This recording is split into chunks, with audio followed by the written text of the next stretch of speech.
जी हाँ दोस्तों, आज हम भारत के पूर्वोत्तर यानी नॉर्थ ईस्ट की बात करेंगे, जहाँ मौजूद है दुनिया का सबसे खूबसूरत शहर इम्फाल। इम्फाल मणिपुर राज्य के 16 जिलों में से एक जिला है, जो मणिपुर की राजधानी भी है। 9 पहाड़ों के बीच बसे भारत के इस राज्य को रत्नों की भूमि भी कहा जाता है। साल 1972 में राज्य का दर्जा हासिल करने वाला मणिपुर भारत का 19वां राज्य है और आज 50 वर्षों के बाद ये राज्य अपनी सदाबहार प्राकृतिक सुंदरता, परंपराओं और समृद्ध संस्कृति के चलते भारत में तो मशहूर है ही, इसके चलते ये दुनिया भर में भारत का नाम भी रोशन कर रहा है। आज इम्फाल सहित समूचा मणिपुर अपने टूरिज्म से दुनिया को अपनी ओर आकर्षित किए हुए है। इस राज्य के खूबसूरत पहाड़, नदियां, झरने, झील, खान पान, पहनावा, रहन सहन और कल्चर के प्रति लोग इतने ज्यादा आकर्षित हैं कि मणिपुर घूमने वालों की संख्या हर साल बढ़ती ही जा रही है। अगर आप अब तक मणिपुर नहीं जा सके हैं तो निराश होने की जरूरत नहीं, क्योंकि इस वीडियो में हम आपको मणिपुर की हिस्ट्री से लेकर इसके कल्चर, खान पान और यहाँ मनाए जाने वाले फेस्टिवल्स जैसी अनेकों जानकारियां देने वाले हैं, जिन्हें जानकर आपका दिल गार्डन गार्डन हो जाएगा। दोस्तों, मणिपुर को केवल लैंड ऑफ ज्वेल ही नहीं कहा जाता, बल्कि गेटवे ऑफ साउथ एशिया भी कहा जाता है। और वो इसलिए क्योंकि मणिपुर वो राज्य है जिसकी सीमा का एक छोर भारत के पड़ोसी देश म्यांमार से मिलता है।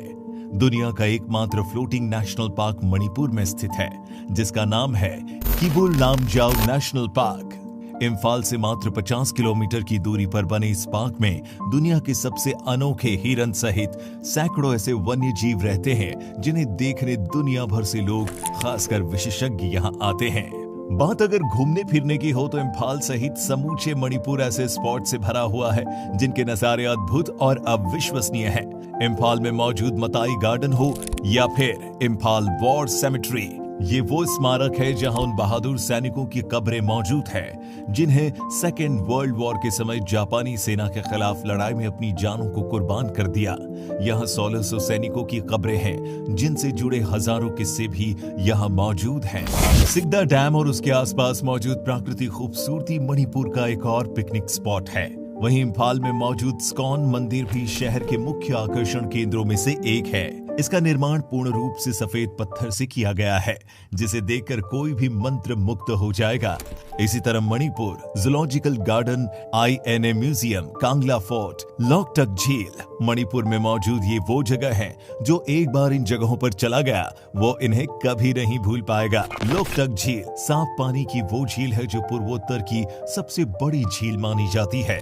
लोग इस झील को केवल देखने ही नहीं आते, बल्कि इसमें बोटिंग भी करने के साथ साथ झील के किनारे रहने वाले मछुआरों के घर ठहरते भी हैं। इन घरों को फुमड़ी कहा जाता है, जहां मछुआरे सैलानियों को चाय और झींगे के पकौड़ी सर्व करते हैं। इसी तरह यहाँ मौजूद चंदेल, जिसे लामका और गेटवे टू म्यांमार के नाम से भी जाना जाता है, ये वो जगह है जहां जाकर आप बेहतरीन नजारों के बीच यादगार पलों को संजो सकते हैं। वैसे इस राज्य में ना भूलने वाली एक और भी जगह है, जिसका नाम है इमा कैथियल, जिसका मतलब है महिला बाजार।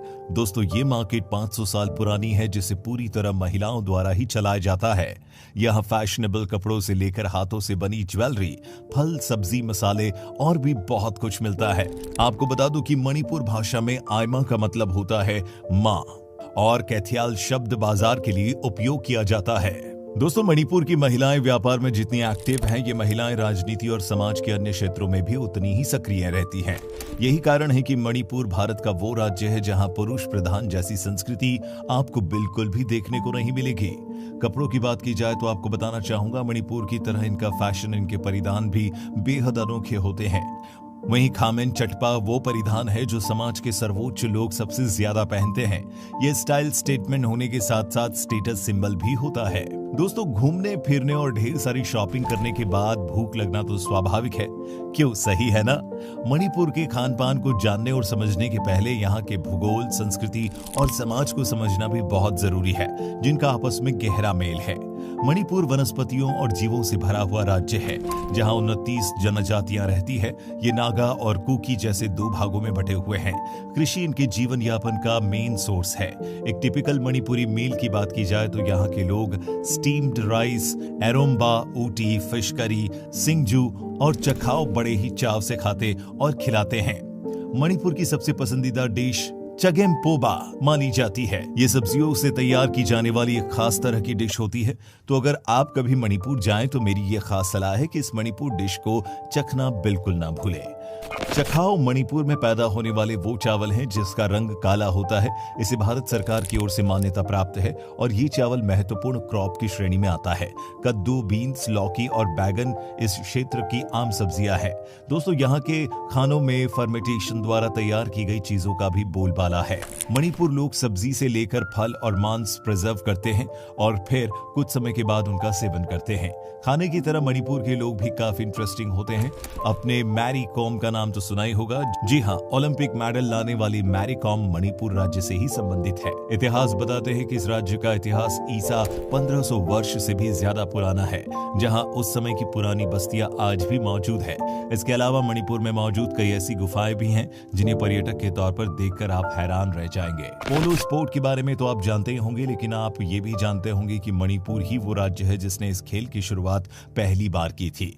इस राज्य के पारंपरिक खेलों का अपना एक इतिहास है। आज जिस खेल को दुनिया पोलो कहती है, मणिपुर के लोग उसे पुलू के और कुछ सैगोल के नाम से भी जानते हैं। यही नहीं, मणिपुर आज भी इस खेल को अपने पुराने अंदाज और नियमों के अनुसार खेलते हैं, जो आज के आधुनिक पोलो स्पोर्ट से बिल्कुल जुदा है। यही नहीं, कहा जाता है कि यहाँ मौजूद मैपल कैंग जेबुंग दुनिया का सबसे पुराना पोलो ग्राउंड है, जिस पर 14वीं सदी ईसा पूर्व में राजा नोगदा पाखंबा से पहली बार इस खेल का आयोजन करवाया था और तभी से लेकर आज तक यहाँ हर साल इस खेल का आयोजन होता आ रहा है। मणिपुर के लोग नोगदा को ही अपना पहला राजा मानते हैं।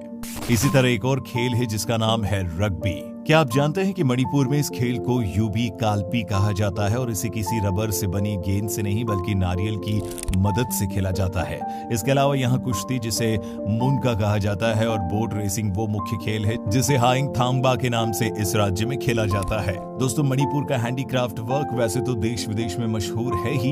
यह हैंडीक्राफ्ट इतना जादू भरा भी है कि इसे देखकर हर कोई हैरान रह जाता है। मणिपुर पूर्वोत्तर का वो राज्य है जहां जाने के लिए इनर लाइन परमिट की आवश्यकता पड़ती है। सरकार द्वारा जारी किए जाने वाला ये वो डॉक्यूमेंट है जिसके बिना आप इस राज्य में कदम भी नहीं रख सकते। हालांकि यहाँ घूमने आने वाले लोगों को ये उतनी ही आसानी से मिल भी जाता है।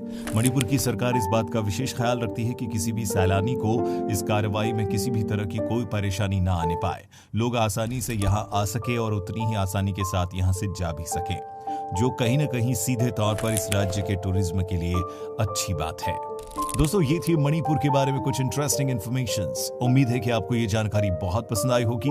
हमें कमेंट्स में जरूर बताइएगा। जाने से पहले एक आखिरी बात, और वो ये कि अगर आप एक शांतिपूर्ण माहौल और वातावरण को एंजॉय करने के शौकीन है तो मैं यकीन के साथ कह सकता हूँ कि मणिपुर वो जगह है जो केवल आपके लिए ही बनी है।